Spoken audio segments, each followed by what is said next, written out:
আমার বড় ভাই গুদমারানির ভাই মাঝরাতে আমার বউকে নিয়ে টানাটানি করছে।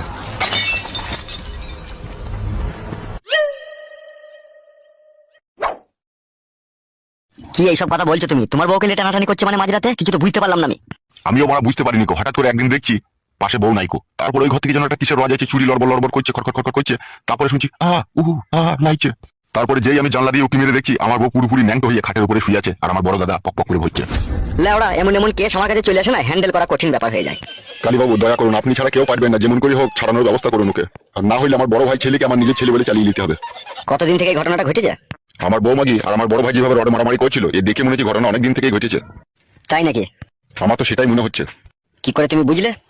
বুঝলাম এই জন্যই, আমার বউ তো পুরোপুরি ভাবে ন্যাংড হয়ে পড়েছিল খাটের উপরে, একবারে পা দুটো ফাঁক করে, আর আমার দাদা একবারে সেই শিক্ষাটির মতো ঠাড়ু পেলে ভকাম ভকাম করে মাছিল। তা আমি দেখে বুঝতে পারলাম এদের মনের মিলন অনেকদিন থেকেই আছে। তাহলে এখন কি করবে ভাবছো তুমি? এখন তো আমার বউকে ছাড়িয়ে নিতে হবে আমার ভাইয়ের কাছ থেকে, আর না হলে ও শালা যেভাবে করছে প্রত্যেক মাসে মাসে একটা করে বাচ্চা বাই করে দেবে। এখন আমাকে কি করতে হবে তাই বলো। আমি বলছি আমার বড় ভাইকে কিছু টাকা পয়সা দিয়ে ঠিক আছে বাড়ি থেকে খেয়ে দেওয়ার ব্যবস্থা করে দাও। কি ভাবছো কালীবাবু? তোমার বড় ভাইকে কিছু টাকা পয়সা ব্যবস্থা করে যদিও তুমি দাও, ঠিক আছে, ও কিন্তু বাড়ি ছাড়বে, কিন্তু তোমার বউকে ছাড়বে না। তাহলে এখন কি উপায় আছে, কি করবো বলো? তোমার বইয়ের কাছ থেকে ওকে সরাইতে গেলে একবারে মার্ডার করতে হবে। একবারে মার্ডার করতে হবে? বইয়ের জন্য বড় ভাইকে হারাবো?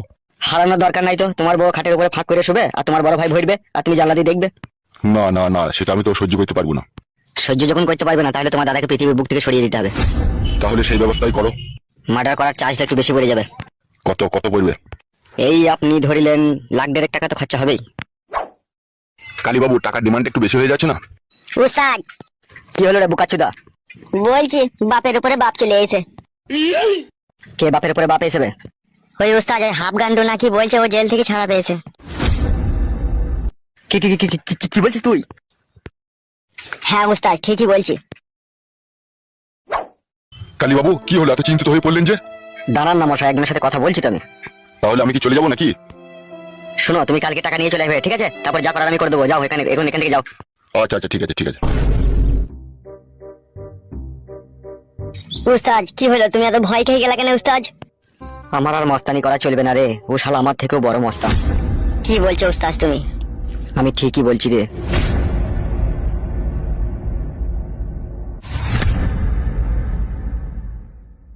তাহলে উস্তাদ এখন কি হবে? আমরা মস্তানি না করতে পারলে খাবো কি করে? আমাদের সংসার কি করে চলবে উস্তাদ?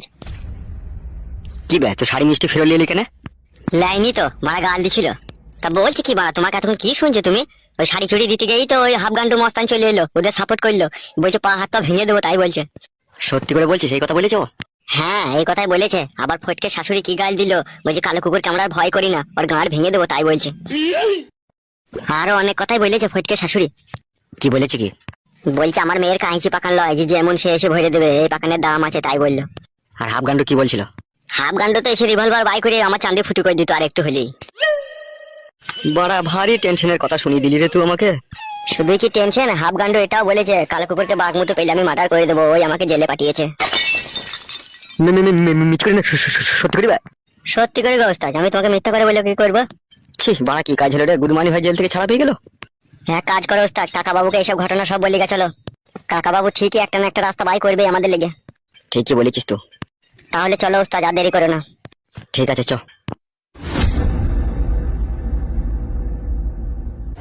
কি দেখছো ফটকে এরকম করে? তুমি যেইভাবে তাকিয়ে রয়েছো মনে হচ্ছে কোনোদিনও তুমি আমাকে দেখোনি, এমন ভাবে তাকিয়ে দেখছো। আসলে কথা হচ্ছে কি জানো রূপাজান, আমার এই দুই চোখে যতই তোমাকে দেখি ততই নতুন লাগে। আমার ভাগ্যর নসিবের তালা যে এইভাবে উপরবেলা খুলে দেবে আমি কখনো স্বপ্নেও ভাবতে পারিনি। তোমার মতো লাল টুকটুকে ফুটফুটে বউ যার কপালে জুটে সে বড়ই ভাগ্যবান গো। তাই নাকি ফটকে? হ্যাঁ আমার মনের খাঁচার ময়না পাখি, তোমাকে আমার এই হৃদয়ের স্পন্দন দিয়ে তোমাকে আমি ভালোবাসি। তোমার এই নরম কোমল সৌন্দর্য রূপের ছোঁয়ায় আমি ম্যাড হয়ে পাগল হয়ে গেছি। যতই আমি তোমাকে দেখি ততই আমার খাবলা খাবলি করতে ইচ্ছা হয় তোমাকে। আমার এক এক সময় বড় নিজেকে অসহায় লাগে আর ভয় লাগে, তোমাকে সারা জীবনকালের মতো আপন করে পাবো তো? আমাদের ভালোবাসা থেকে বাধা দেবে না তো? আমার দিকে তাকাও ফটকে, জীবনে যতই ঝড় তুফান আসুক না কেন তোমাকে আমি ভালোবেসেছি, তোমাকে আমি মন প্রাণ সুপে দিয়েছি, তোমাকে ছাড়া আমি আর কাউকে চাই না। তাহলে যদি তোমার স্বামী আমাদের এই ভালোবাসায় বাধা দেয় তাহলে কি করবে জান তুমি? আমি স্পষ্টভাবে তাকে জানিয়ে দেবো আমি আর তোমার ভাত খাবো না, তোমার সাথে সংসার করবো না, তোমাকে আমার আর ভালো লাগে না, আমি তাই বলে দেবো। তোমার স্বামী যদি না মানতে চায়? না মানতে চাইলে কোর্টে থেকে ডিভোর্স করে দেবো। তোমার স্বামী যদি পাগল হয়ে যায় তোমার লেগে আমাদের ঘরের দুইয়ের সামনে যদি সারা রাত দিন বসে থাকে আর যদি বলে আমি তোমাকে ছাড়া যাবো না তাহলে কি করবে তুমি? আমি ঘর থেকে বেরোবো না। সত্যি জান তুমি আমাকে এতটাই ভালোবাসো? শুধু ভালোবাসি কি বলছো? তুমি আমার রক্ত মাংসের সাথে মিশে গিয়েছো, তুমি আমার কলজির ভিতরে আছো। আর এইখানটায় আছো তুমি। তুমি বড্ড কেলাচোদা। কেন জান কেলাচোদা বলছো কেন? একটা মেয়ে যদি তোমাকে ভালোবেসে তার শরীরের প্রতিটি অঙ্গই প্রত্যঙ্গই যদি তোমাকে মিশিয়ে রেখে দেয়, তার যদি বুকের ভিতরে কলজির ভিতরে তোমাকে রেখে দেয়, তাহলে ওখানে গিয়ে রাখতে তোমাকে বাকি রেখেছে বলছো? তুমি ভুল বুঝো না জান, আমি বলছি এই জন্য আমার আগেও তো একটা বউ ছিল, সে নামেই বউ ছিল, কিন্তু সে আমাকে ওইখানে রাখতো না, ওইখানটায় গেলেই না সে আমাকে লাত মেরে ফেলে দিত। যে মেয়ে তার স্বামীকে তিলকুনা বাকুড়িতে ঢুকতে দেয় না, ওখানে চাষ করতে দেয় না, ওখানে চুমু খেতে দেয় না, ওখানে আদর করতে দেয় না, সে মেয়ে লেগে সেই সব মেয়েকে জানতে হবে পর পুরুষের সাথে তার ভাব ভালোবাসা আছে। ঠিকই বলেছো তুমি, ও খানকে এরকম করতো, পর পুরুষের সাথে মনে লটঘট করতো, নাইলে ওরকম করতে দিবে না কেন এখন বুঝতে পারছি আমি। তুমি এটা নিয়ে কখনো কোনো সময় চিন্তা করবে না, যখন খুশি এসে তুমি ঝাঁপ তুলে দেবে। সব সময় এসে আবার ঝাঁপ তোলা হয়? কখন কাজ করবে, ঘেমে থাকবে, কখনো হয়তো পেশাব করে পানি নেবে না, মুত মুত গন্ধ করবে, সব সময় ওসব করা যাবে না। আমি এমনি তোমাকে বলছি, ওটা তো তোমারই, তুমি যখন খুশি যা খুশি করতে পারো।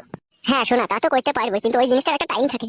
আমি ওই রাত 9টা 10টার পরে ভাত মাত খাওয়ার পরে একটা বিড়ি ফিড়ি খেয়ে তারপরে ওইখানে একটা 300 টাকা দিয়ে ফক সেন কিনবো, ওইখানে ফিস ফিস করে দুবার টিপে দেবো, একটু সেন হয়ে যাবে, তখন আমি ওই আরাম করে কাজ করবো। তাই আর মুত মুত গন্ধটা করবে না। ওই তো সবসময় গন্ধ করে না, যখন মেল সেন্স হয় তখন হয়তো 2 একদিন গ্যাস করে। হ্যাঁ জান, সেই জন্যই তো আমি একটা পারফিউম কিনে রেখে দেবো। আর আমি যখন ওইখানে ভরবো না, একবারে গুত্তু মেরে ভরে দেবো। গুত্তু মেরে দেবো, তোমারই তো জিনিস আস্তে আস্তে ভরবা। তুমি বুঝতে পারছো না বউ, আমার একটা আবার সমস্যা আছে, আমি বেশিক্ষণ আবার খারাপ হয়ে যাওয়ার পরে পানি ধরে রাখতে পারি না, ওই জন্য আমি গুত্তু মেরে ভরে দিই, যাতে তাড়াতাড়ি বেরিয়ে গেলে আমার আরাম হয়, সেই জন্য। তাই করবে, তোমার যা ভালো লাগবে তুমি তাই করবে।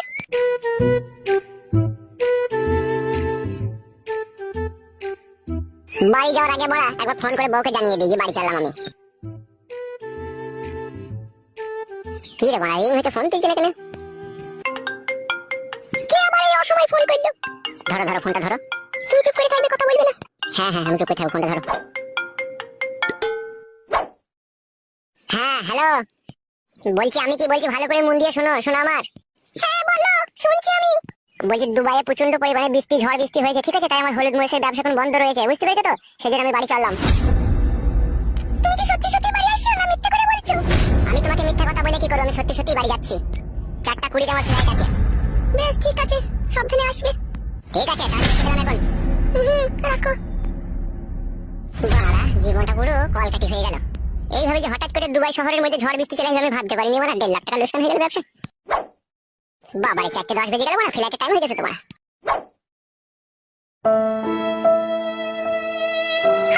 তাহলে এখন কি হবে? ও তো বাড়ি আসছে। সেটাই তোমার, তাহলে কি করবো গো? আমি তোমাকে আগেই বলেছি ফটকে, আমি আর ওই বাতারের সাথে সংসার করব না, আমি তোমার সাথে সংসার করব, তুমি যাও একটা ব্যবস্থা করো। কি ভাবছো? আর তো ভাববার কিছু নাই, যা ভাবার ছিল তা ভেবে নিয়েছি, এবার তোমাকে নিয়ে পালানো ছাড়া তো আর কোনো পথ নাই। ও তো বাড়ি চলে এলে তার নিয়ে পালানো হবে না, তার আগেই তোমাকে নিয়ে পালাইতে হবে। হ্যাঁ তা তাই করো। তুমি এক কাজ করো, তাড়াতাড়ি তোমার জামা কাপড় কটা ব্যাগে গুছিয়ে নাও, দিয়ে চলো আমার সাথে। হ্যাঁ হ্যাঁ আমি তাই করছি। আর একটা কথা শোনো, রাস্তায় যেতে যেতে কেউ যদি জিজ্ঞেস করে কোথায় যাচ্ছ, কিচ্ছু বলবে না তুমি, ঠিক আছে? বেশ বেশ, শোনো আমার, আমি কাউকে কিচ্ছু বলবো না, তুমি রেডি হয়ে নাও, চলো। ঠিক আছে এসো।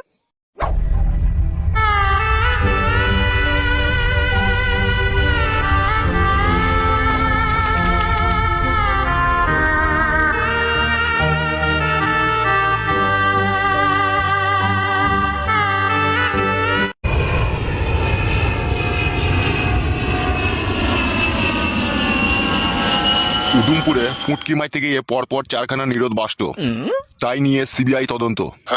নিরোধ ফাটানোর আসামিকে এখনো খুঁজে পাওয়া যায়নি। রীতিমতো আসামিদের বয়স ছিল 60 থেকে 65 বছর।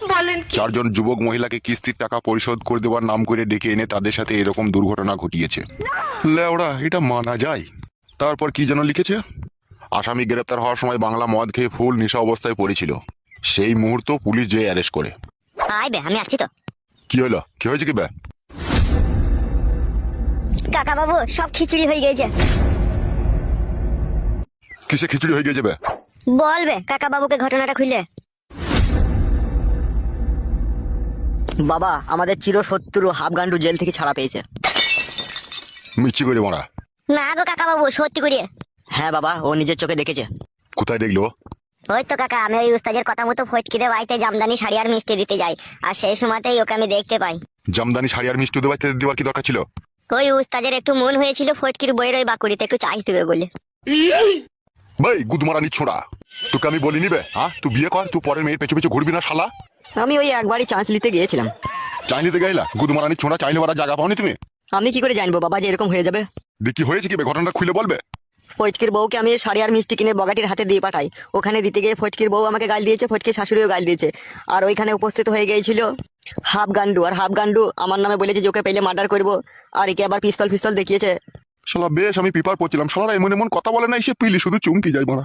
তাইলে এখন কি করবো কাকা বাবু বলি দেন। এখন তোরা এই মুহূর্তে আমার চোখের সামনে থেকে যাবে, আমাকে একটু ভাবতে দেয় বিষয়ে। এ আয় বেপালি আয়।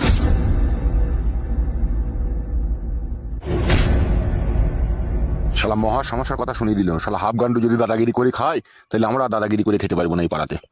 ছি ছি ছি ছি ছি, আবার আমাকে কলকাতার ফুটপাতে বসে লেবু বেচতে হবে।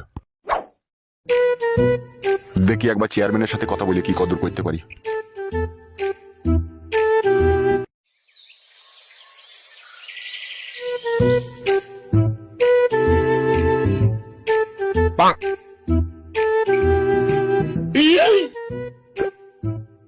কি ব্যাপার, এই মেয়েটা তো আমাদের পাড়ারই, এই ছেলেটার সাথে কোথায় গেছে?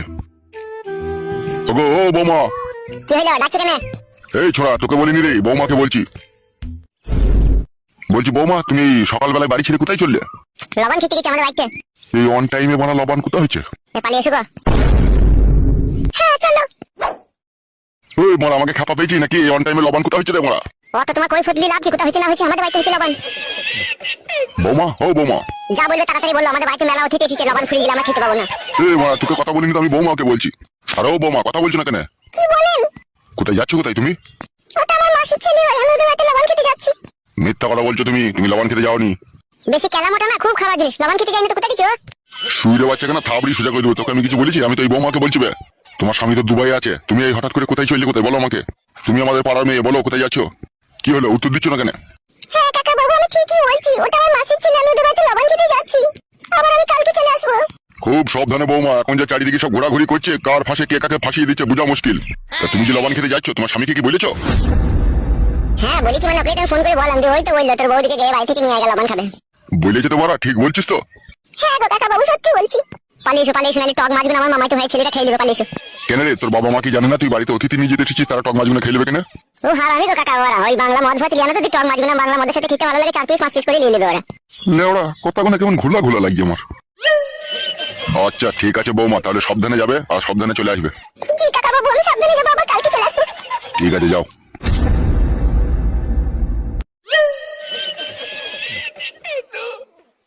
লেওড়া, ওরা কি আমাকে সত্যি কথা বললো নাকি মিথ্যা কথা বললো, কিছুই তো আমরা বুঝতে পারলাম না।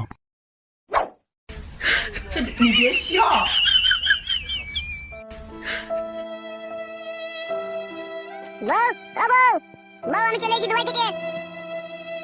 কি রে বাবা, বউয়ের কোনো সাহস শব্দ নাই কিনা?